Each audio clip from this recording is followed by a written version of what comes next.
Исәнмесез, туры эфирдә яңалыклар чыгарылышы, студияда Роза Хабибуллина. Иңелек бүгенге тапшыруның төп темалары хакында. Юллар әйбәт түгел бит менә. Начар юлларда машиналар еш ватыла, бу шәһәрдәшләрнең кесәсенә суга. Алар зарланып безнең кайнар элемтәгә шалтыратты. Үмітләніп келген едім, меңа тез генә эш табырга ярдәм бирерләр дия. Шуның өчен мөрәҗәгать иттем. Вакансиялар 2000, эшсезләр саны тагын да күбрәк. Бүген Чаллыда нинди һөнәр ияләренә эш урыннары тәкъдим итәләр, хәбәрчебез білді. Биредә 200 гектар мәйданга шәшиләсе бодай орлыгы. Быелгы язгы һава шартлары ничек килер? Бу турыда Илсия Вәлиуллина белеште. Чаллының яшь пианистлары бөек татар композиторы Нәҗип Җиһановка багышланган Бөтен Россия бәйгесендә катнашты. Нәтиҗәләр куанычлы. Без шәһәрдәге начар юлларны барлауны дәвам итәбез. Ишек аларында һәм машина кую урыннарында һава торышы үзгәрүгә бәйле рәвештә хәрәкәт итү кыенлашты. Бер урында юлдагы бозлы кар катламын трактор белән эттерүдә җитсә, кайбер җирләрдә төзекләндерүне күп еллар дәвамында көтәләр. Камера объективына бу юлы шәһәрдәге нинди юллар эләкте? Хәбәрчебез Гүзәл Шихапова сюжетында. Безнең редакциянең кайнар элемтә телефонына космос машина куюрыннан шалтыраттылар. Руль артындагылар әйтүенчә, юллар кыш буена чистартылмаган. Нәтиҗәдә автомобильләр стоянкадан чыгып җиткәнче үк ватыла диялар. Стоянка рәисе исә барысына да һава торышы гаепле ди. Бераз иреткәч бу хатыны төзәтергә вәгъдә итте. Как оттепель будет сейчас? Көннәр җылыткач трактор белән җирне тигезлибез. Йөри белгән кеше батып калмый инде. Барлык ишек аларында да шул ук хәл. Биредә юлларга асфальт такымда җәяргә кирәкми, шөкер чакырны кар белән каплау да җитә. Машиналарын стоянкага куючылар арасында ярдәм итәргә риза кешеләр дә бар, чөнки йорт яннарында машина кую мөмкинлеге бөтенләй юк диялар. Весной это всегда так бывает, снег проваливается. Һәр яз шулай юллар тигез түгел, без үзебез дә машиналарны бирегә куябыз. Көрәк алып ярдәм итә алыр идек, өмәләр уздырсалар. Йорт яннарына бөтенләй машина куеп булмый бит. 50-12 йорты янындагы арка турында бу инде без ясаган 3нче материал. Әмма хәл уңайга үзгәрмәде. Йорт янындагы юлны төзекләндерү автомобиль юллары предприятиесе графигына кертелгән булган, тик ул һаман да үтәлмәгән. Узган ел халыктан җыйган акчага йорт янындагы юлларның бер өлешен 650 мең сумга төзекләндергәннәр. Монда бит менә, допустим, садикка киләләр, балаларны садикка киләләр. Они тоже мучаются. Там задевает, тут задевает. Да? Ломается вот у меня у сына это самое есть машина тоже, ну как вам сказать, иногда в ремонт ее сдает. Потому что вот отсюда он уже не ездит. Все жалуются. И вот вся стоянка, все, кто есть, все жалуются. На ремонт много уходит денег? Ну, чаще, чем обычно. Бу йортта яшәүчеләр ашыгыч ярдәм һәм башка коткару хезмәтләре дә вакытында килә алмаячак дип борчыла. Юлның начар хәлдә булуы чыннан да җитди киртә булып тора. Полмесяца назад мы здесь были. Ярты ай элек биредә бөтенләй йөреп булмый иде. Хәзер әле ярыйсы. Юллар нинди генә булса да вакытында барып җитәргә кирәк. Менә хәзер йөкле хатын-кызны тиз арада хастаханәгә алып барырга кирәк. Башкарма комитетта ишек алларындагы юлларны төзекләндерү исемлеге төзи башладылар. 50-12 йорт анда кертелерме шәһәрдәшләрнең үзләреннән дә тора. Моның өчен район администрациясенә ешрак мөрәҗәгать итәргә кирәк, чөнки иң беренче чиратта халык контроле порталында урнаштырылган һәм суд аша үткән юлларны тәртипкә китерәчәкләр. Әлеге автомобиль юллары предприятиесе хезмәткәрләре Галиәскәр Камал бульварында, Шамил Усманов урамында һәм Мәскәү проспектында тирән чокырларны ямау белән мәшгуль. Гүзәл Шихапова, Алексей Иванов, яңалыклар. Түбән Камада инкассаторга һөҗүм иткәннәр. Хәл кичә кич химиклар урамында урнашкан исәпле үзәге янында кичке сәгать 6 тулып киткәч була. Банк хезмәткәренең сүзләренә караганда, аңа битенә маска кигән ир-ат формасы белән хәрби пистолетка охшаган корал тери. Акчалы сумканы талап ала, анда исә 1,5 миллион сум тирәсе акча. Инкассаторлар ир-атка ударга мәҗбүр була. Берничә сәгатьтән ул Түбән Кама хастаханәсендә җан бирә. Хәзер бу факт буенча тикшерү эше бара, ә менә Чаллыдагы банкны талаучы әле дә тотылмаган. Ул да маскада булган. Аны эзлиләр, исегезгә төшерәм, хәл 12 мартта 9 комплекста Аймани банк бүлекчәсендә булды. Битлек кигән җинаятьче 2 миллион сум тирәсе акча урлады. Әлеге факт буенча җинаять эше кузгатылды. Банк исә бу хәлдән соң бүген беренче көн эшли. Вакансиялар 2000 тирәсе, эшсезләр 900-гә күбрәк. Бүген мәшгульлек үзәгендә 3000-гә якын шәһәрдәш исәптә тора. Шул ук вакытта Эчке эшләр идарәсенә 150 муниципаль хезмәткәр кирәк. Алар җәмәгатьчелек тәртибен саклау инспекторлары һәм участковый ярдәмчеләре. Теманы хәбәрчебез дәвам итә. Олег Буятовның мәшгульлек үзәгенә 2нче тапкыр килүе. Моңа кадәр ул шәхси эшмәкәр булган. Һөнәре буенча инженер-конструктор. Бүген исә ул эшсез, белгечлеге буенча күнекмәләре дә югалган. Кабат уку өчен кая мөрәҗәгать итәргә икәнен дә белми. Я имею высшее образование, да? Минем югары белемем бар, технолог булып эшли алам, конструктор. Тик белгечлегем буенча озак еллар эшләмәдем, шуңа күрә кирәкле программаларны да белмим хәзер. Бүгенге мәшгульлек үзәгендә 3000-гә якын кеше исәптә тора. Һаман да эшчеләргә ихтыяҗ зур. Бу вакансияларның 83%. Аннары гына исемлектә менеджерлар, хисапчылар һәм медицина хезмәткәрләре. Уровень безработицы от экономически активного населения Эшсезлек дәрәҗәсе бүгенгә 1,8% тәшкил итә. Татарстан буенча бу сан 0,8%. Ә инде Россиядә 1-дән алып 3%-ка кадәр. Ел башыннан эшсезләр саны бераз арту күзәтелә.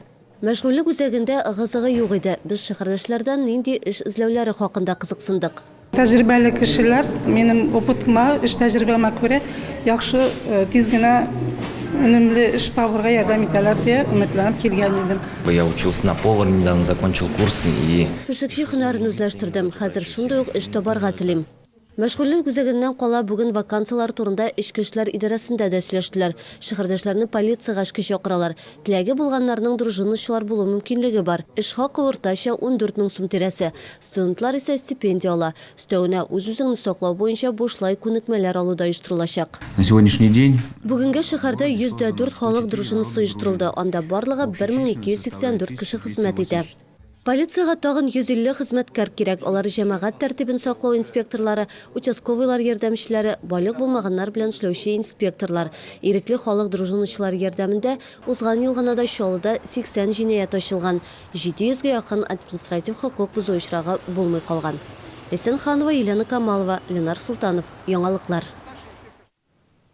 Торак коммуналь хезмәтләр өчен шәһәрдәшләрнең бурычы 729 миллион сумны тәшкил итә. Бу узган ел белән чагыштырганда 1 миллион тирәсе артык. Көннәр җылыткач, җылылык өчен түләүләр кими һәм гадәттә җәй айларында әҗәт кими башлый дип белгечләр.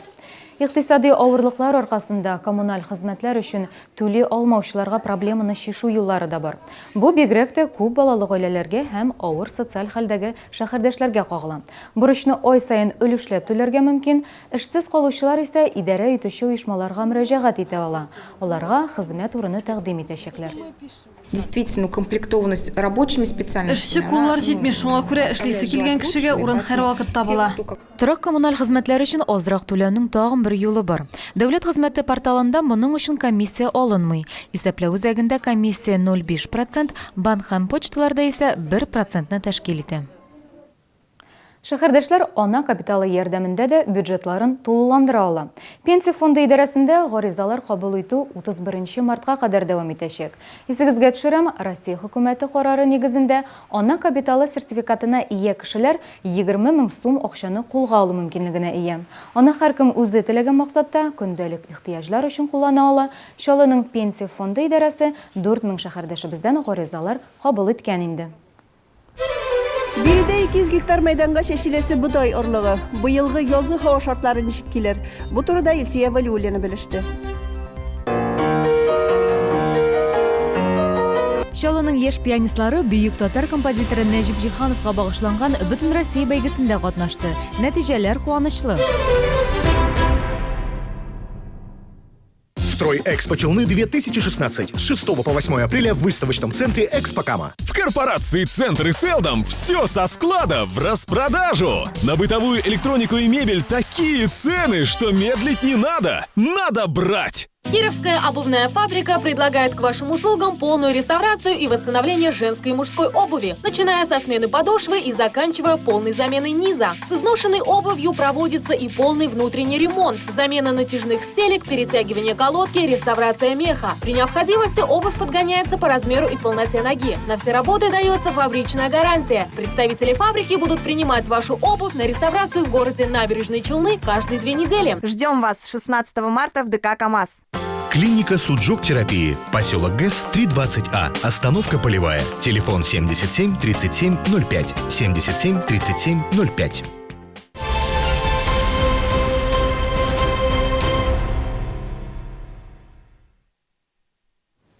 Сіз яңалыклар тапшыруын карыйсыз һәм без дәвам итәбез. Біліміңні сынап қарайсың келемі? Демәк, тоталь диктант язарға рәхим ит. Шолы шул исемдәге Россия күләм акцияга кушылачак. Ул 16 апрельга билгеләнгән, вакыты һәр шәһәр һәм район өчен бер төрле көндезге 3-тә.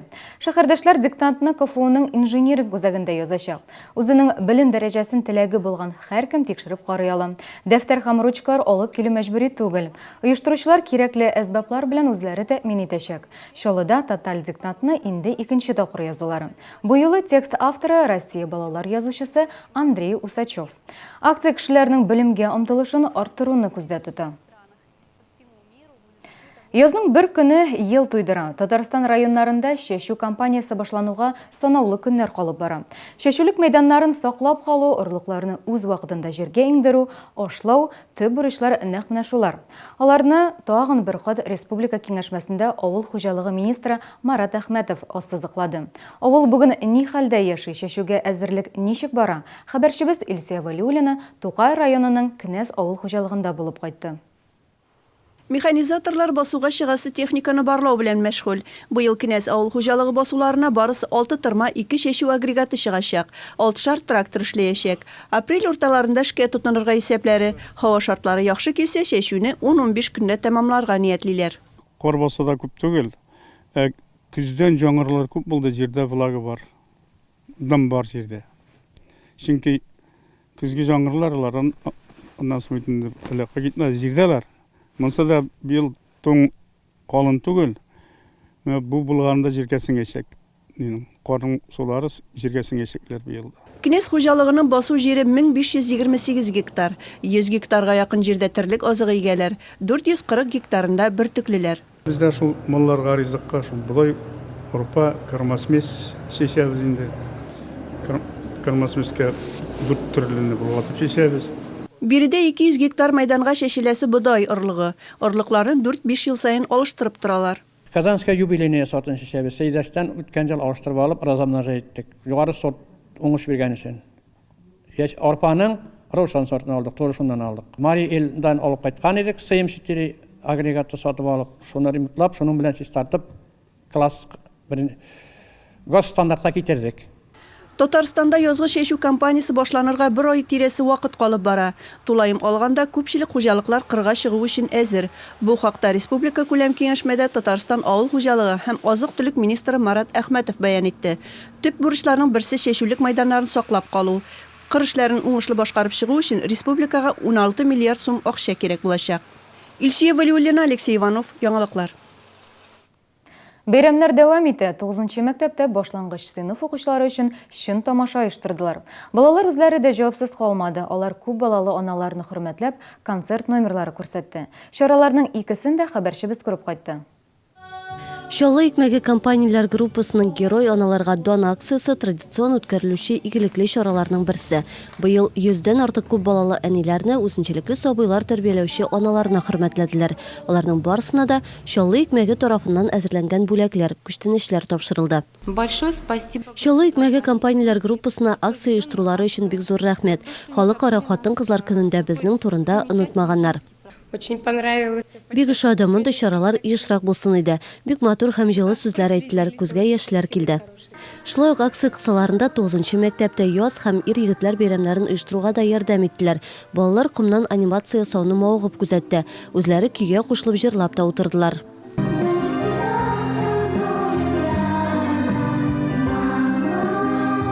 Шоудан соң балаларны тагын бер сюрприз театраль чыгыш көтә иде.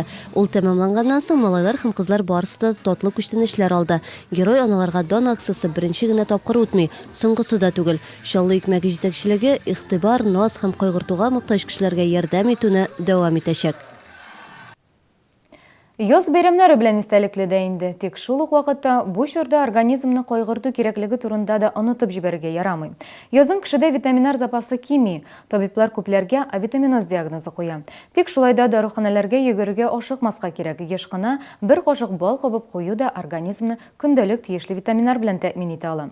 Балның исә төрләре күп. Аны ничек дөрес сайларга соң? Бу хакта тулырак алдагы сюжетыбызда карагыз. Противопростудные, сердечные. Доником очень хорошо при варикозе.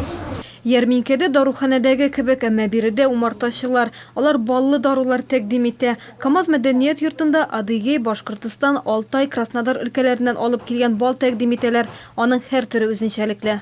Каждый мед по-своему хорош. Балның барысы да файдалы. Әстерхан шикләвеге каштан, чәчәк, карабыдай баллары барысы да экологик яктан чиста. Кеше ач карынга бер бал кашыгы бал кабып куя ала. Каршы йогынтысы булмаса, аны көн дәвамында чәй һәм боткалар белән дә кулланырга мөмкин. Күргәзмәдә кызыл китапка кертелгән бал да бар. Аны кыргый бал кортлары агач кәүсәләрендәге куышлыкларга җыя. Бу продукт күп кенә авыруларга каршы торырлык сыйфатларга ия. Чәчәк сиркәләреннән җыелган перга, ягъни бал икмәге дә күп кенә авыруларны дәвалый ала. Анда 100дән артык микроэлемент бар. Самый первый пчелопродукт. Умартачылык продуктлары арасында беренчесе перга, ул бал кортлары икмәге, инсульт, яманшыш авыруларын дәвалауда яхшы нәтиҗә бирә. Очень хорошо омолаживать. Бал иммунитетны күтәрә, организмны яшәртә, сәламәтлек яхшыра. Менә миңа 70 яшь, әмма мин үз яшемне сизмим, чөнки даими бал ашыйм. Күргәзмәдә акциядә оештырылган 1 килограмм сортлы бал алучыларга чәчәк балы бүләккә. Чәчәк балының 3 килограммы нибары 1000 сум. Ярминкә 20 марткача. КамАЗ мәдәният сараенда иртәнге 10-нан кичке 7-гә кадәр уза. Гүзәл Шихапова, Алексей Иванов, яңалыклар. Чаллыда булачак композиторлар үсә. Шәһәрдәшләребез бөек татар композиторы Нәҗип Җиһановка багышланган Бөтен Россия бәйгесендә катнашты. Ул Казанда беренче тапкыр ил күләмендә оештырылды. Бәйгедә Чаллының 5 музыка мәктәбеннән пианино классларында укучы 11 бала катнашты. Алар барысы да икенче турга үтеп, жюриның югары бәясенә лаек булды. Икенче музыка мәктәбендә укучы нәни пианистлар белән безнең иҗат төркеме очрашты.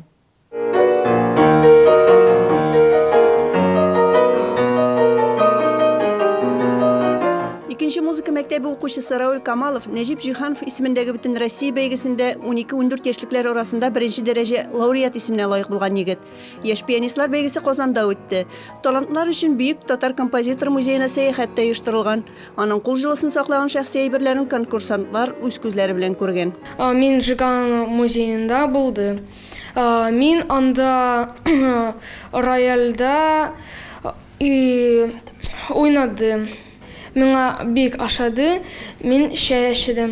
Бөтен Россия бәйгесе татар симфония музыкасына нигез салучы бөек композиторның тууына 105 еллыгына багышлана. Аны Татарстанның мәдәният министрлыгы, Казан дәүләт консерваториясе һәм Җиһанов музее оештырды. Бәйгедә 7дән алып 17 яшькәчә 43 укучы катнашты.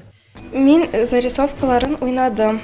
Миңа бу конкурста бик ашады уйнарга. Мин беренче тапкыр всероссийский конкурста уйнадым.